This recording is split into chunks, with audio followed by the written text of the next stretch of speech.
বান্দা তোর জাহান্নামের যাওয়া দরকার নাই। ফেরেশতাদেরকে বলবে ইনতালিকু আবদি ইলাল জান্নাহ, ইনতালিকু আবদি ইলাল জান্নাহ, আমার বান্দাকে আর জাহান্নামের আগুনে নিস না, জান্নাতে নিয়ে যা। সুবহানাল্লাহ। তো এক ব্যক্তি যখন মিজানের পাল্লায় দাঁড়াবে, দেখা যাবে তার গুনাহের পাল্লাটা খুব ভারী হয়ে গেছে।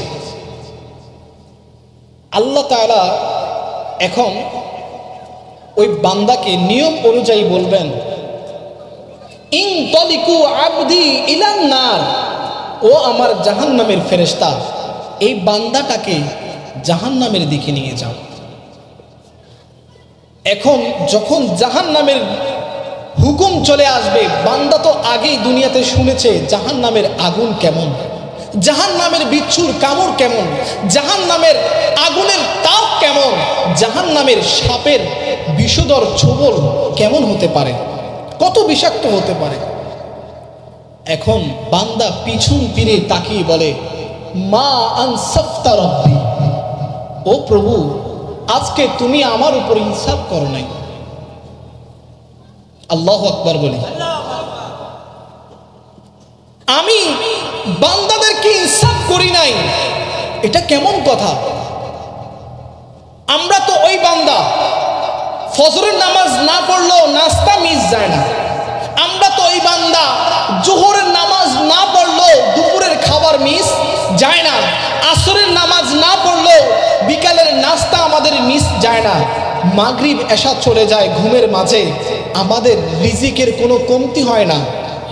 তোমাদের গুনাহ থাকা সত্ত্বেও, আমার ইবাদত না করা সত্ত্বেও তোমাদেরকে আমি খাবার দিয়েছি, পড়িয়েছি, ইজ্জতের মাঝে রেখেছি। এখন তুমি আমাকে বলছো মান সাফতা রব্বি, তো হাস্যকর বিষয়। এবার বান্দা বলছে মাওলা আপনার দরবারে একটু দয়ার সাথে আমি অনুমতি চাই, আমি একটু বলতে চাই।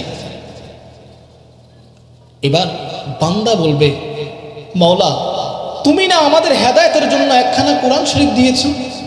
হ্যাঁ দিয়েছি, এটা আমি খুলতে গিয়ে পেয়েছি বিসমিল্লাহির রাহমানির রহিম।